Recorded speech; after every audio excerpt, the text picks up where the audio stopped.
Good morning all of you. मैं वेद प्रकाश वेद पाठशाला में हार्दिक स्वागत करता हूं। प्यारे बच्चों, आज का सेशन बड़ा ही जानदार और शानदार रहने वाला है। इस सेशन के अंदर 12 जुलाई 2024 की इंपोर्टेंट करंट अफेयर करवाऊंगा मैं आपको। साथ साथ स्टैटिक जीके भी कवर करते चलेंगे और इस क्लास से एक क्वेश्चन आपके एग्जाम में जरूर आएगा। चलो बगैर देरी करते हुए आज की क्लास को स्टार्ट करते हैं। फर्स्ट क्वेश्चन है, हाल ही में किस भारतीय क्रिकेटर को जून माह के लिए ICC man player of the month चुना गया? भाई क्या कह रहा है फर्स्ट क्वेश्चन कि भाई किस क्रिकेट खिलाड़ी को आईसीसी के द्वारा प्लेयर ऑफ द मंथ चुना गया? भाई तो कौन से महीने का? जून महीने का। किसे चुना है? तो प्यारे बच्चों किसे चुना है? तो जसप्रीत बुमराह को चुना है भाई। बुम बुम बुमराह। तो जसप्रीत बुमराह को चुना है प्यारे बच्चों। अब पुरुष में तो किसे चुना? जसप्रीत बुमराह को चुना है। अब महिला में किसे चुना है? तो ICC women cricket of the month किसे चुना है? स्मृति मंधाना को चुना है भाई। किस महिला को चुना है? तो स्मृति मंधाना को। क्लियर। अब आईसीसी इंटरनेशनल क्रिकेट काउंसिलिंग की स्थापना जो है ना प्यारे बच्चों, वो कब हुई थी? तो इसकी स्थापना 1909 के अंदर हुई थी। और हेडक्वार्टर कहाँ पे है? तो यूएई यूनाइटेड अरब अमीरात के अंदर। और एक शहर पड़ता है प्यारे बच्चों दुबई। कौन सा शहर पड़ता है? दुबई। तो वहां पे इसका हेडक्वार्टर है। चेयरमैन कौन है वर्तमान में? तो ग्रेग बार्कले। वर्तमान में चेयरमैन कौन है? Greg Barclay. तो इतनी बात याद रखना भाई। एक क्वेश्चन और बताओ, BCCI board of cricket counselling India की स्थापना कब हुई थी? तो 1928 के अंदर। हेडक्वार्टर कहाँ पे है? तो मुंबई के अंदर इसका हेडक्वार्टर है। वानखेड़ा स्टेडियम के अंदर इसका हेडक्वार्टर है। और प्यारे बच्चों, आपको कमेंट बॉक्स में आंसर देना है कि बीसीसीआई के वर्तमान में अध्यक्ष कौन है। क्लियर। आइए नेक्स्ट क्वेश्चन की तरफ बढ़ते हैं प्यारे बच्चों। क्वेश्चन नंबर सेकंड है, बहुत ही प्यारा और बहुत ही अच्छा क्वेश्चन है। विश्व जनसंख्या दिवस कब मनाया जाता है? 1 जुलाई को, 6 जुलाई को, 11 जुलाई या 3 जुलाई? तो प्यारे बच्चों आप देखोगे विश्व जनसंख्या दिवस कब मनाया जाता है? 11 जुलाई को मनाया जाता है। अब 11 जुलाई की थीम क्या है? तो थीम है 2024 11 जुलाई की, किसी को पीछे न छोड़े सभी की गिनती करे। भाई किसी को भी पीछे नहीं छोड़ना है, सबकी काउंटिंग करनी है। ये 2024 की थीम है। विश्व में सबसे ज्यादा जनसंख्या है ना भाई, वो कौन से देश के? भारत की। 142.86 करोड़। कितनी है भाई? 142.86 करोड़ जनसंख्या भाई भारत की वर्तमान में। और दूसरे नंबर पे कौन से देश का है? तो चीन की आबादी है 142.57 करोड़। देख रहे हो भाई कोरोना का असर। भारत ने चाइना की जनसंख्या को पीछे छोड़ के आगे आ गया भाई। तो विश्व में सबसे बड़ी जनसंख्या, सबसे ज्यादा जनसंख्या ना कौन से देश के अंदर? भाई भारत के अंदर है। देखो यूएन यूनाइटेड नेशन जनसंख्या कोष का हेडक्वार्टर कहाँ पे भाई? न्यूयॉर्क के अंदर इसका हेडक्वार्टर है। यूएन जनसंख्या कोष की स्थापना कब हुई थी? तो 1969 के अंदर इसकी स्थापना हुई थी भाई। और वर्तमान में इसके अध्यक्ष कौन है? तो नतालिया कनेम जो है इसके अध्यक्ष है भाई। ठीक है, नतालिया कनेम इसके अध्यक्ष हैं। देखो प्यारे बच्चों, आज इंपोर्टेंट दिवस का आया है, तो मैं आपको सभी को इंपोर्टेंट दिवस जितने भी पहले आपको करवाए थे वो सब आज करवाता हूँ। देखो सबसे पहले कह रहा है कि 6 जुलाई। प्यारे बच्चों आप सबने पढ़ा था जीएसटी डे, दूसरा आप देखोगे सीए डे, और तीसरा आपने देखा डॉक्टर डे। ठीक है, डॉक्टर डे। ये तीनों दिवस कब बनाए जाते हैं? तो आप कहोगे सर 1 जुलाई को बनाया जाता है। 6 जुलाई को कौन सा दिवस बनाया जाता है? सर बहुत अच्छे से आपने पढ़ाया था, जूनोसिस। कौन सा दिवस भाई? जूनोसिस दिवस जो बनाया जाता है वो कब बनाया जाता है? 6 जुलाई। आपको बताया था ना भाई, जूनेटिक डिजीज जो जानवरों से फैलती है उसकी रोकथाम के लिए जूनोसिस दिवस कब बनाया जाता है? 6 जुलाई को बनाया जाता है। चलो प्यारे बच्चों जल्दी से बताओ 3 जुलाई को कौन सा दिवस बनाया जाता है? बहुत बार मैंने पढ़ाया है कि 3 जुलाई को कौन सा दिवस बनाया जाता है। जल्दी बताओ भाई। प्लास्टिक बैग फ्री डे कब बनाया जाता है भाई? Plastic bag free day, free day कब बनाते हैं भाई? तो 3 जुलाई को बनाते हैं। और दूसरा आप सब जानते हैं प्लास्टिक, प्लास्टिक को बैन करने वाला, बैन करने वाला पहला देश, बैन करने वाला पहला देश कौन सा बना है? तो प्यारे बच्चों न्यूजीलैंड। कौन सा बना है? तो न्यूजीलैंड बना है भाई। प्लास्टिक को बैन करने वाला पहला देश कौन सा बन गया भाई? तो न्यूजीलैंड बना है। चलो, अगर जानकारी आपको अच्छी लग रही है तो चैनल को लाइक करें, शेयर करें और सब्सक्राइब करें। प्यारे बच्चों, नेक्स्ट क्वेश्चन की तरफ बढ़ते हैं। क्वेश्चन नंबर 3 बड़ा ही जानदार क्वेश्चन है और बहुत बार ये क्वेश्चन पूछा जाता है किसी ना किसी एग्जाम के अंदर, इसके ऊपर डिस्कस करते हैं। क्वेश्चन नंबर 3 क्या कह रहा है?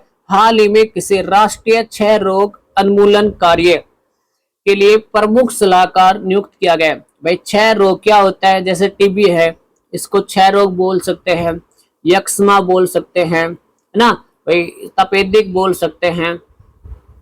तो सीधी सीधी बात यह है भाई, टीबी के उन्मूलन कार्य के लिए प्रमुख सलाहकार किसे चुना गया है? पीवी सिंधु को चुना गया। भाई भारत के अंदर बैडमिंटन खिलाड़ी कौन है? पीवी सिंधु बैडमिंटन खिलाड़ी है भाई, इसका कोई है नहीं होगा। तो आपके इसका करेक्ट आंसर क्या रहने वाला? डॉक्टर सौम्या स्वामीनाथन को चुना गया भाई। किसे चुना है? डॉक्टर सौम्या स्वामीनाथन को चुना है। आप देखोगे डॉक्टर सौम्या स्वामीनाथन है ना, ये MS स्वामीनाथन की बेटी है भाई।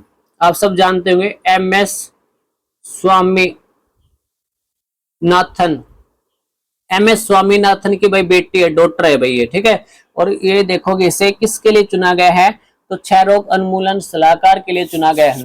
चलो बताओ बच्चों जल्दी से। टीबी फ्री भारत का लक्ष्य कब तक रखा है? तो टीबी फ्री भारत का लक्ष्य भाई 2025 तक रखा है। और मलेरिया फ्री का लक्ष्य कब तक रखा है? तो 2030 तक मलेरिया फ्री का लक्ष्य रखा है भाई। टीबी फ्री का लक्ष्य कब तक? 2025। और मलेरिया फ्री का लक्ष्य कब तक रखा है भाई? 2030 तक रखा है। देखो ये इंपॉर्टेंट लक्ष्य, इनको याद करना भाई। और MS स्वामीनाथन है ना भाई, इसके द्वारा पहली बार भारत में ग्रीन रेवोल्यूशन या हरित क्रांति लेके आई थी 1966 के अंदर भाई। कब लेके आई थी? 1966-67 के अंदर लेके आए थे भाई पहली बार हरित क्रांति।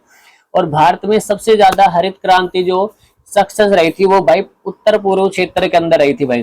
जैसे हरियाणा के अंदर रही थी, यूपी के अंदर रही थी, पंजाब के अंदर रही थी। इन सब के अंदर सबसे ज्यादा हरित क्रांति भाई प्रचलन में रही थी। और हरित क्रांति सबसे ज्यादा कौन सी फसल में सफल हुई थी?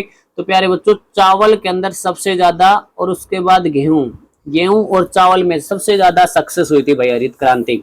और वर्तमान में MS स्वामीनाथन पुरस्कार भाई कृषि के क्षेत्र में दिया जाता है। किस क्षेत्र में? कृषि के क्षेत्र में जो उत्कृष्ट काम करता है, बहुत अच्छा काम करता है, तो उसको कौन सा पुरस्कार दिया जाता है? MS स्वामीनाथन। चलो एक क्वेश्चन बताओ प्यारे बच्चों, आप सब जानते हैं नॉर्मन ई बोरलॉग पुरस्कार किस क्षेत्र में दिया जाता है? तो कृषि के क्षेत्र में दिया जाता है भाई। और एकमात्र विजेता है ना, एकमात्र भारतीय विजेता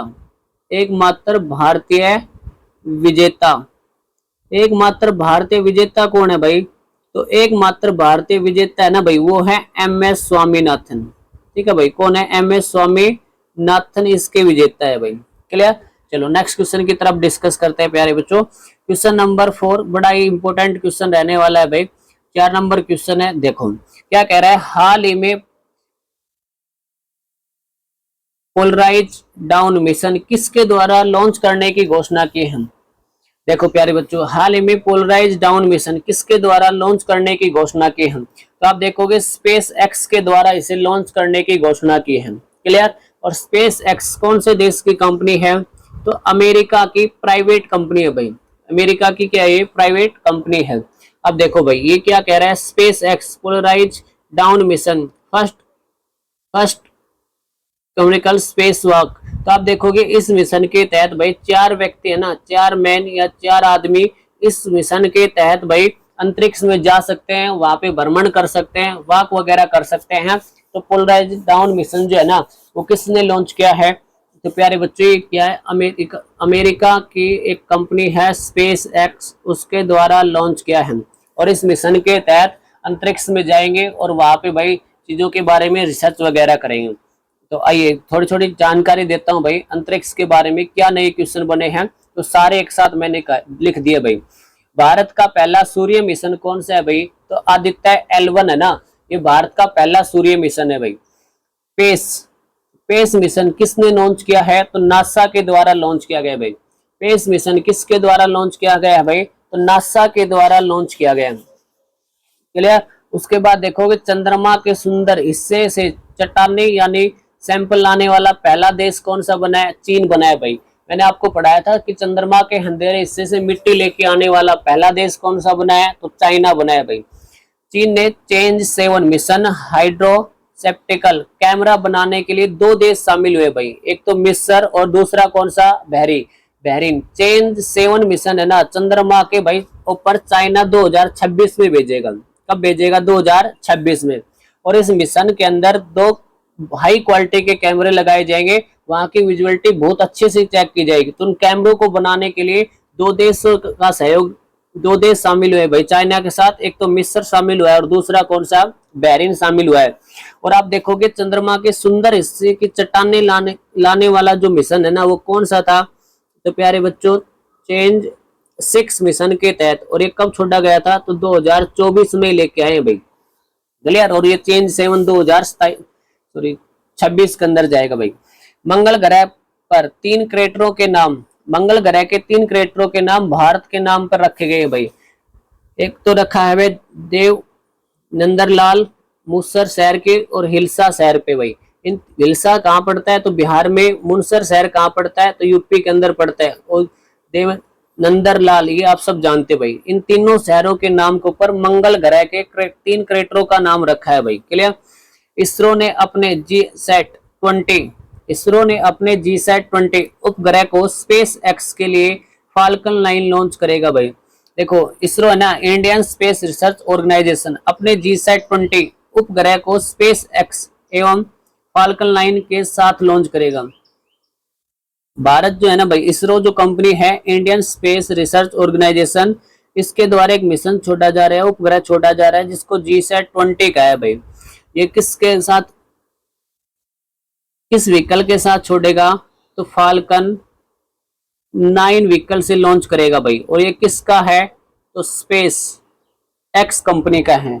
चलो ध्यान से समझो भाई। इसरो है ना वो कौन सा उपग्रह प्रक्षेपित कर रहा है? तो जीसैट 20 प्रक्षेपित कर रहा है भाई। किस व्हीकल के द्वारा प्रक्षेपित करेगा? तो फाल्कन 9 व्हीकल के द्वारा प्रक्षेपित करने की कह रहा है भाई। और ये फाल्कन 9 है ना भाई किसका रॉकेट है? तो स्पेस एक्स कंपनी की है भाई, कंपनी का एलोन मस्क जो है उस कंपनी का है भाई ये स्पेस एक्स। क्लियर। इतनी बात क्लियर होनी चाहिए। आप सबको पता है भाई इसरो की स्थापना कब हुई थी? तो 15 अगस्त 1969 के अंदर इसरो की स्थापना हुई थी भाई। हेडक्वार्टर कहाँ पे है? तो बेंगलुरु के अंदर इसका हेडक्वार्टर है भाई, बेंगलोर के अंदर इसका हेडक्वार्टर है। चलो नेक्स्ट क्वेश्चन की तरफ डिस्कस करते हैं। क्वेश्चन नंबर 5 है प्यारे बच्चों, अगर आपको जानकारी अच्छी लग रही है तो चैनल को लाइक करें, शेयर करें, सब्सक्राइब करें। आपका एक लाइक, एक सब्सक्राइब, एक शेयर हमें बहुत मोटिवेशन देता है और यही काम करने के लिए एक शक्ति, एनर्जी प्राप्त करता है भाई।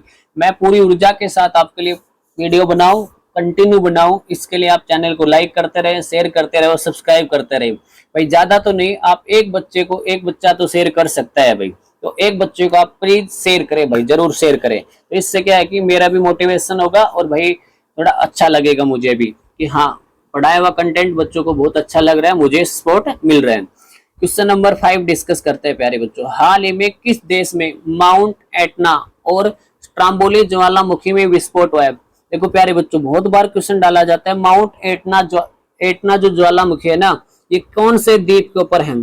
तो प्यारे बच्चों ये आएगा सिली द्वीप के ऊपर है। कौन से द्वीप पर? सिली द्वीप के ऊपर भाई ये ज्वालामुखी है। ठीक है। दूसरा आप कहोगे स्ट्राम्बोली ज्वालामुखी का विस्फोट हुआ है भाई, तो ये कहाँ पे हुआ है? तो आप देखोगे दोनों ज्वालामुखी जो पढ़ते हैं ना वो कहाँ पढ़ते हैं? बहुत बार आपने ज्योग्राफी में पढ़ा होगा लेकिन अब भूल गए भाई सारे के सारे ना। कहाँ पढ़ते हैं सर? ये इटली में पढ़ते हैं। कहाँ पढ़ते हैं? इटली के अंदर पढ़ते हैं भाई।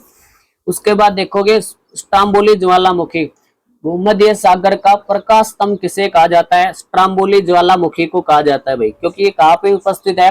तो भूमध्य सागर के अंदर उपस्थित है। देखो प्यारे बच्चों ये दोनों ज्वालामुखी फटे हैं, तो आपको यहाँ पे देखो स्टार स्टार से दिखाई दे रहे भाई, बिल्कुल स्टार स्टार से दिखाई दे रहे। दूसरा आप देखोगे यहाँ पे बिल्कुल धुआं धुआं दिखाई दे रही है भाई, जैसे ये शहर जल रहा है ऐसे धुआं दिखाई दे रही है। तो भाई ये धुआं धुआं दिखाई दे रही है ना, ये तो माउंट एटना ज्वालामुखी फटा है भाई।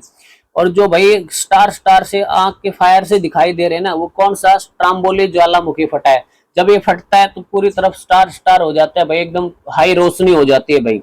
और माउंट एटना ज्वालामुखी फटता है जब एकदम धुआं धुआं हो जाती है भाई। तो ये दोनों की खासियत है भाई। और कहाँ पड़ते हैं, इटली में। चलो इसके बारे में कुछ और जानकारियां देखते हैं, बहुत बार इनसे क्वेश्चन पूछे जाते हैं। देखो पहला कह रहा है माउंट एटना ज्वालामुखी कहाँ पे भाई, सिसिली द्वीप के ऊपर है भाई। क्लियर। भूमध्य सागर का प्रकाश स्तंभ किसे कहा जाता है, तो स्ट्राम्बोली ज्वालामुखी को कहा जाता है भाई। FACHCL इटली के अंदर भाई, फूड एसोसिएशन ऑर्गेनाइजेशन भाई। फूड एसोसिएशन ऑर्गेनाइजेशन का हेडक्वार्टर है ना भाई, कहाँ पे है, इटली के अंदर है। 2047 में G7 की बैठक की अध्यक्षता भी कौन सा देश कर रहा है भाई, इटली कर रहा है। आपको बताया था भाई, कल भी मैंने क्लास में करवाई थी, जितनी भी इंपोर्टेंट बैठक है वो सारे, कि G7 बैठक की अध्यक्षता कौन सा देश कर रहा है भाई, इटली कर रहा है। और फूड एसोसिएशन ऑर्गेनाइजेशन का हेडक्वार्टर कहाँ पे है भाई, इटली के अंदर इसका हेडक्वार्टर है भाई। चलो ज्वालामुखी के बारे में इंपोर्टेंट क्वेश्चन डिस्कस करते हैं भाई। बहुत बार ये क्वेश्चन पूछे जाते हैं, ज्योग्राफी की दृष्टि से बहुत ज्यादा इंपोर्टेंट है। फर्स्ट क्वेश्चन है, कौन सा महाद्वीप है जहां एक भी ज्वालामुखी नहीं है भाई। तो कौन से महाद्वीप में कोई भी ज्वालामुखी नहीं है, तो ऑस्ट्रेलिया महाद्वीप के अंदर प्यारे बच्चों कोई भी ज्वालामुखी नहीं है वहां पे। ठीक है। भूमध्य सागर का प्रकाश स्तंभ किसे कहा जाता है, तो स्ट्राम्बोली ज्वालामुखी को कहा जाता है। इटली के अंदर कौन से द्वीप के ऊपर है, तो लीपरी द्वीप के ऊपर है भाई। कौन से द्वीप पे है, लीपरी द्वीप के ऊपर उपस्थित है। ये आपका टीचर नहीं बता पाएगा भाई, आप बुझ लेना चाहिए कि स्ट्राम्बोली ज्वालामुखी कौन से द्वीप के ऊपर है, तो लीपरी द्वीप के ऊपर उपस्थित है। ये प्यारे बच्चों SSC GD के अंदर पूछा गया था। SSC GD का जो अभी कल रिजल्ट आया उसमें पूछा गया था कि भाई लीपरी द्वीप कहाँ पे स्थित है, तो स्ट्राम्बोली ज्वालामुखी कहाँ पे स्थित है, तो लीपरी द्वीप के ऊपर स्थित है भाई। उसके बाद इटली के बारे में, इटली के अंदर देखोगे एटना ज्वालामुखी भाई और वेसुवियस ज्वालामुखी दोनों कहाँ पे पड़ते हैं, तो इटली के अंदर पड़ते हैं भाई। भारत में एकमात्र सक्रिय ज्वालामुखी कौन सा है, तो बैरन द्वीप पर ज्वालामुखी है भाई। बैरन द्वीप पर बैरन ज्वालामुखी है भाई। भारत में एकमात्र सक्रिय ज्वालामुखी मतलब एक्टिव ज्वालामुखी कौन सा है, तो भाई बैरन द्वीप के ऊपर है। और उस ज्वालामुखी का नाम क्या है भाई, बैरन ज्वालामुखी है भाई। ठीक है।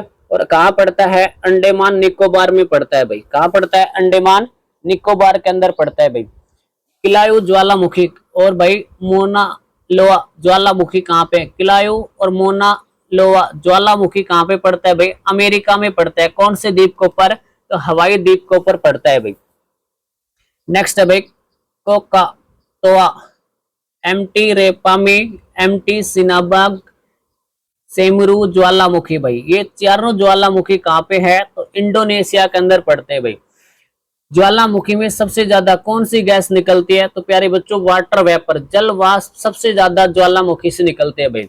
क्योंकि नीचे से पृथ्वी से जब फटता है ना, तो भाई पृथ्वी के अंदर जितनी भी गैसेज वगैरह बनती है और गैसों के अंदर अधिकांश जलवाष्प होते हैं भाई। तो फटता है तो ज्यादा क्या निकलते हैं भाई, जलवाष्प निकलते हैं, वाटर वेपर निकलते हैं।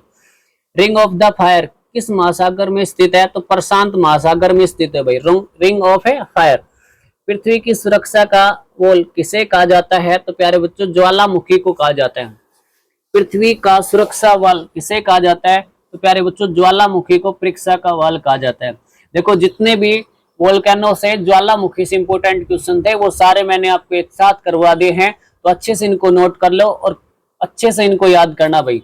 अगर हमारा सेशन आपको अच्छा लग रहा है तो प्लीज चैनल को लाइक करें, शेयर करें और सब्सक्राइब करें। प्यारे बच्चों नेक्स्ट क्वेश्चन की तरफ बढ़ते हैं भाई।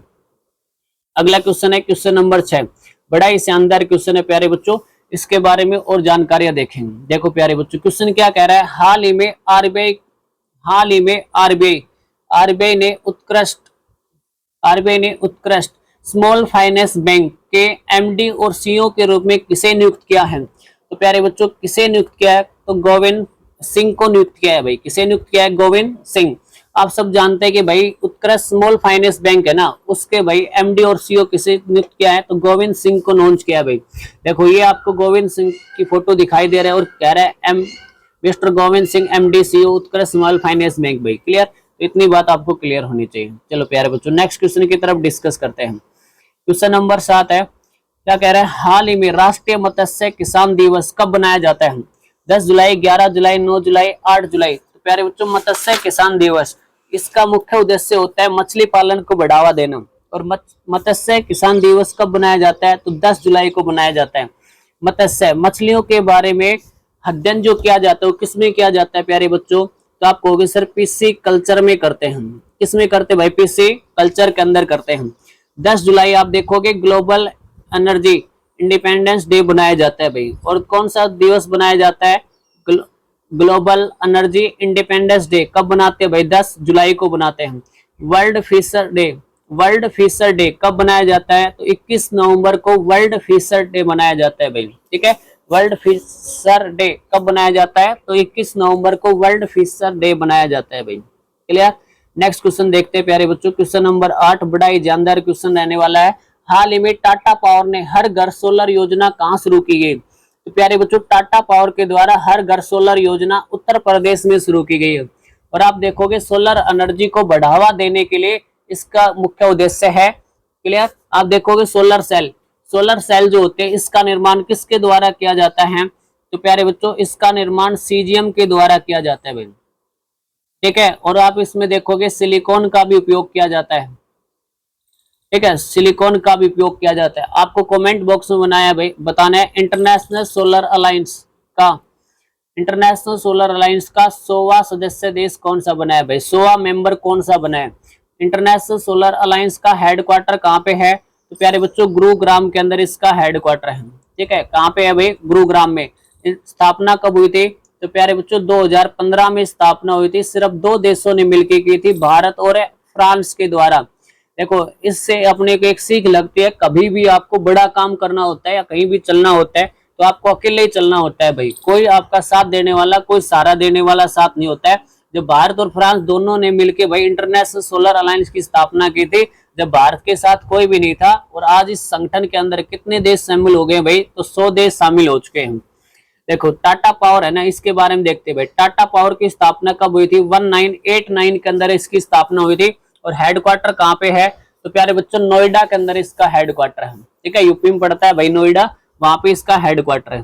चलो आगे डिस्कस करते हैं भाई इसके बारे में, कुछ एनर्जी के बारे में इंपोर्टेंट क्वेश्चन। देखो, सोलर की बात आई और इंपोर्टेंट क्वेश्चन ना आई, ऐसा हो ही नहीं सकता भाई। देखो, पहला क्वेश्चन है, भारत का पहला सौर ऊर्जा संचालित गांव कौन सा है भाई? पूरी तरह से सोलर ऊर्जा संचालित गांव कौन सा है? तो गुजरात का सांडेरा गांव है भाई, जो सोलर ऊर्जा से संचालित है। दिल्ली एयरपोर्ट भाई पूरी तरह से हाइड्रो और सोलर ऊर्जा से संचालित बना है भाई। ठीक है, ये भारत का पहला एयरपोर्ट है। क्वेश्चन डालते कि भारत का पहला एयरपोर्ट सोलर ऊर्जा से संचालित या हाइड्रो ऊर्जा से संचालित कौन सा बना है? तो भाई दिल्ली एयरपोर्ट बना है भाई। क्लियर। उसके बाद देखोगे, देश के पहले सोलर रूफटॉप सिस्टम का उद्घाटन कहाँ हुआ है? तो गांधीनगर भाई, गुजरात के अंदर इसका उद्घाटन हुआ है। Solar rooftop system, solar rooftop system ये है कि भाई छत की जगह अब सोलर की छत बनाई जाएगी और उस छत से क्या प्राप्त होगी? अपने को एनर्जी प्राप्त होगी। जैसे आप लेंटर डालते हैं आप या कोई भाई और अलग अलग चीजें डालते हैं, तो उसकी जगह आपको ये लेंटर वगैरह डालने की जरूरत नहीं पड़ेगी भाई। सोलर रूफटॉप लगाओ और एनर्जी पाओ और घर की छत पे लगाओ भाई।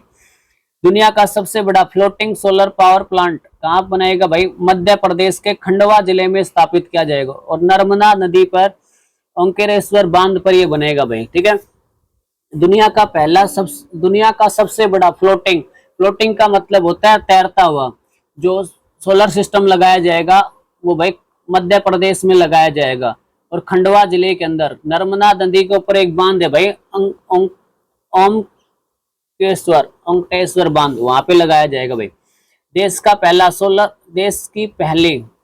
देश की पहली सोलर सिटी कौन बनी है भाई? तो रांची बनी है भाई। देश की पहली सोलर सिटी कहाँ पड़ता है? मध्य प्रदेश में।